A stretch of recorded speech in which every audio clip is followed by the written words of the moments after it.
Hi everybody, welcome back to part 3B of the Zoukei Mura 109 build. I had to split the episode, so this is just a short one this week to finish off section 3 of the Zoukei Mura instructions, where we're building the fuselage. Last time I managed to do the basic painting using some Mr. Hobby acrylics, and this time we're going to be putting the fuselage together.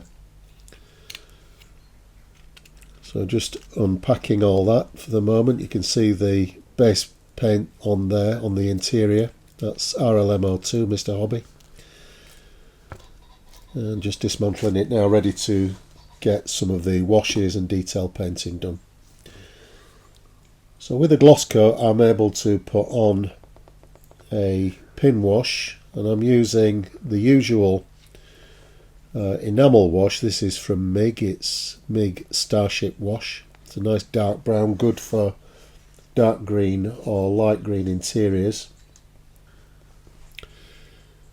And just a pin wash will do on these, don't need to go overboard with it. Just picking out some of the interior detail.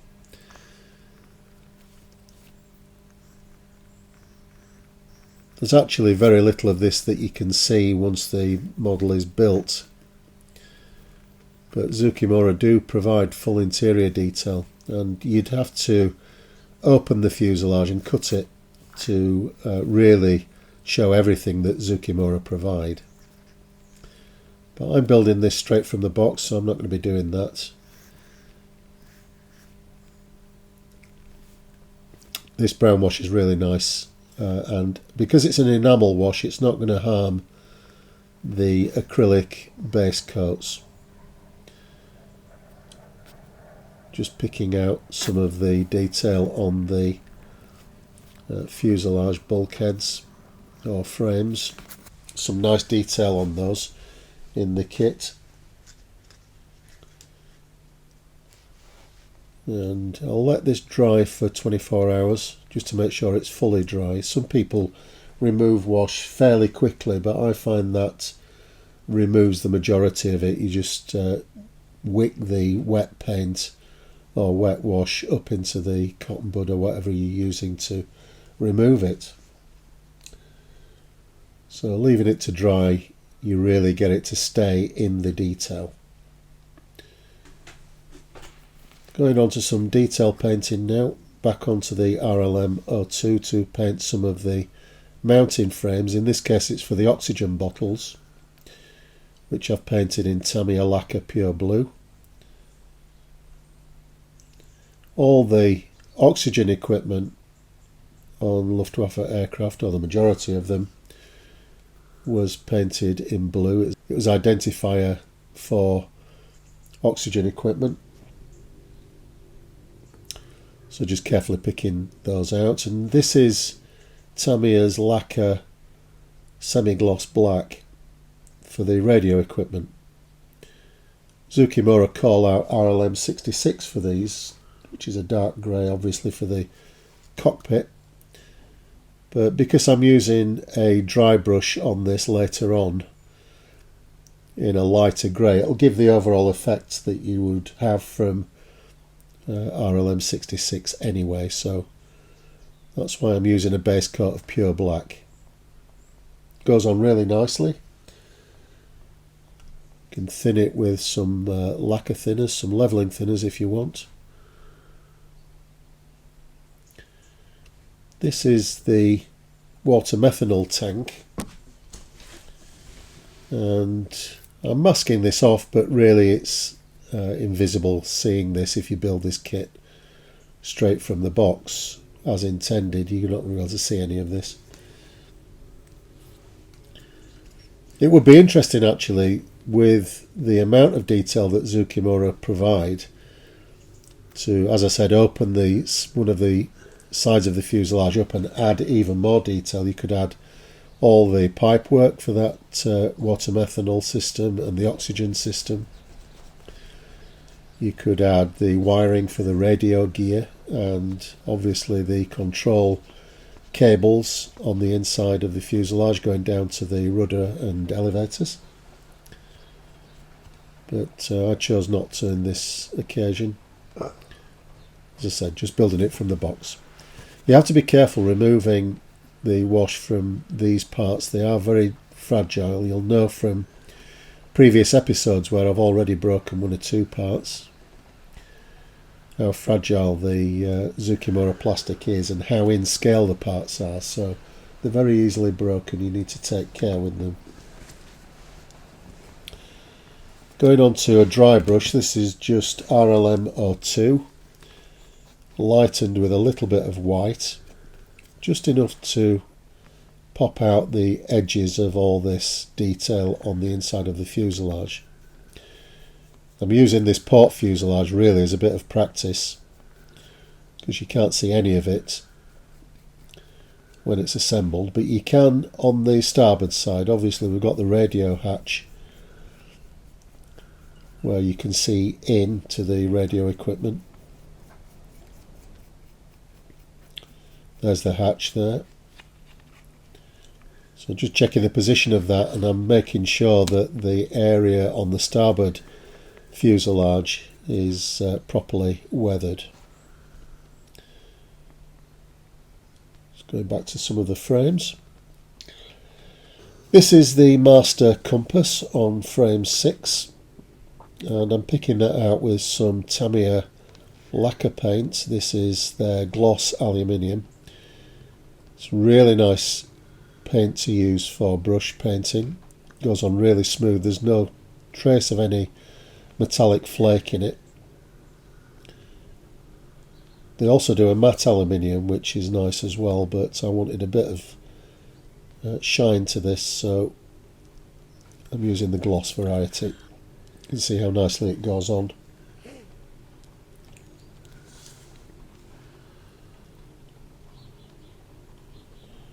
And a little bit more of that on the water methanol tank. Maybe one day I will build another Zoukei Mura kit and go to a bit more detail in it to exploit the parts that are given in the kit. This is another colour that I like to use. This is Citadel acrylic, and that also paints on really nicely.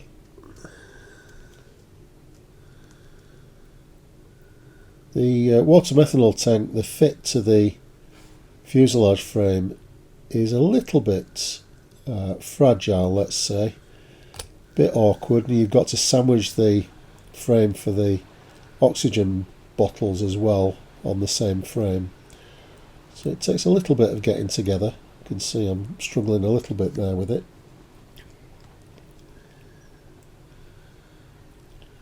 It goes together eventually. Just using some Tamiya quick drying thin cement for these parts. It's time to assemble the frames into the fuselage now, and Zoukei Mura are really clever with these. They provide some little location pips on the recesses for the frames, so it's impossible to assemble them incorrectly, and those pips also align the frame at the correct sort of angle and level. And I'm just using again some Tamiya thin cement to locate them. This is the IFF transceiver, which you can see through the radio hatch. All this could be wired up if you wanted to spend the time doing that.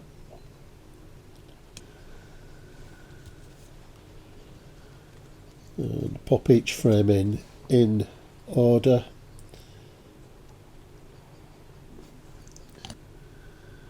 Using the Tamiya extra thin. You don't need too much, all you've got to do really is tack these in place.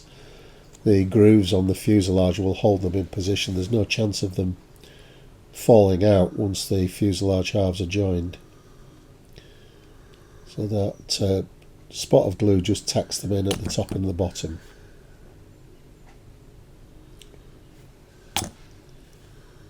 The oxygen bottles never to be seen again. Sorry about my voice this week. It's as usual, I've come back from Telford with a cold. It must be been amongst lots of people. It's either on aeroplanes or large venues like that I generally get the sniffles, and that's what I'm suffering from this week. So apologies for the sound on this week's video.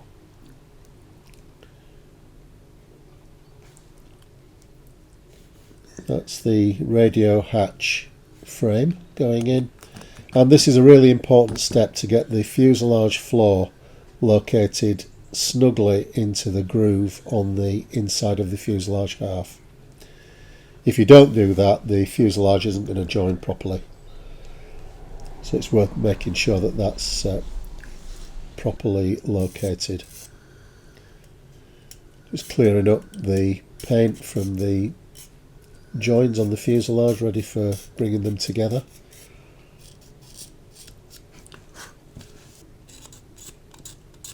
Just want to make sure that I've got glue to plastic contact all the way around, and just bring it together now. Just need to make sure that that front frame's in properly in its groove before applying any cement. I'm just going to tack the fuselage at the back just to get it clamped up, and now I'll work around the rest of the fuselage and join it up. It's just useful to wiggle the fuselage from side to side like that, just to bring the frames properly into the groove on the port side, and then using the Tamiya extra thin just to wick down into the join on the fuselage. As is common on 109s, we'll be putting the seam line back in at that point on the length of the fuselage, but I want to make sure we've got the bond right first.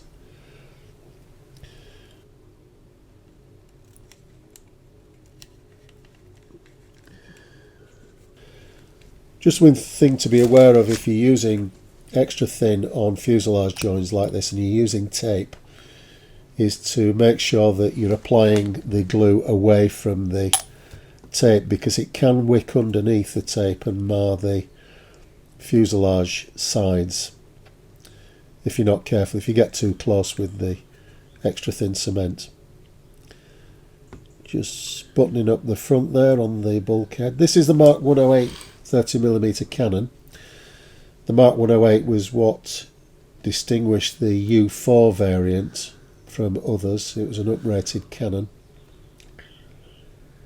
And bringing the engine in now. The main locations are on 4 bearer points, but we also get some support from various bits of pipework that thread through the bulkheads and add a bit of extra support as well for the assembly, acting as an engine bearer basically. But the 4 bearers themselves are a good fit. They locate very positively, and you'll remember if you saw part 1 of the build, when I was building the engine, that I broke this port bearer off. So now it's time to refit that. It was a very clean break and the part went together without any trouble. Locates really well, and the join is invisible once it's glued together. So I got away with that one a little bit. The fuselage has had 24 hours to dry, and I can now remove the tape. I'm not going to sand it just yet. I'll wait until I've built the wings and I'll sand down the whole airframe together. This is just a cross brace that goes on the underside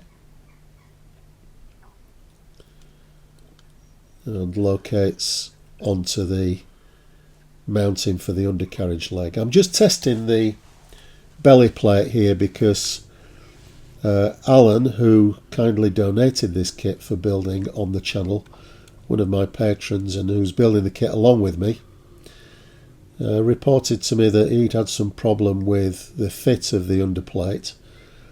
So I was just checking that before I committed any further onto the build. That's removing the little sprue gate that was securing the two sides of the elevator.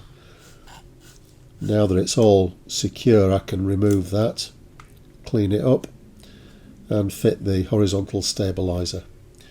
Just to note here, if you're building the kit, that Zoukei Mura identify the top and bottom halves of the horizontal stabilizer incorrectly. They're numbered wrong, and it might lead to a bit of confusion, but actually if you test fit them, it will only go one way.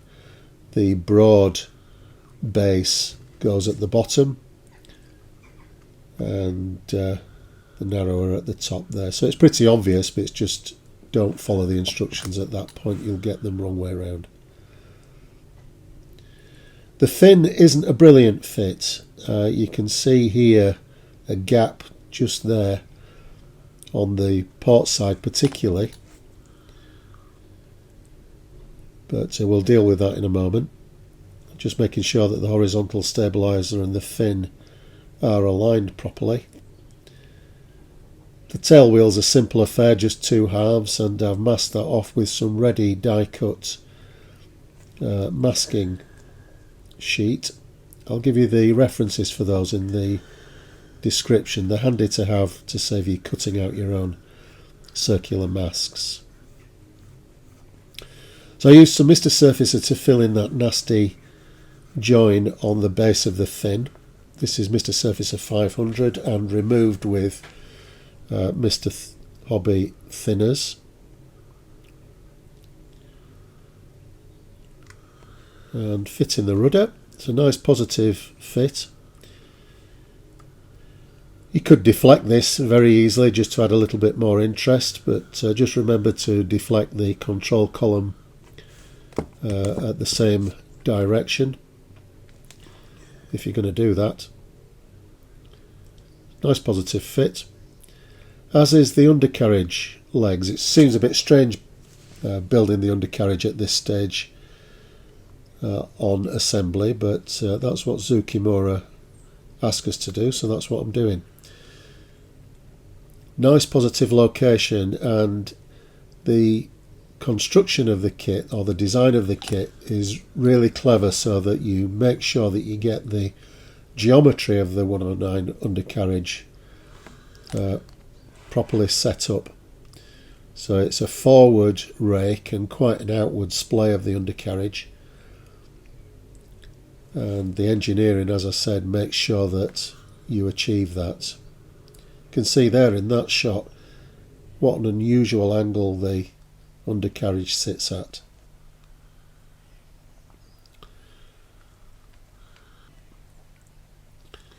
So that's all good.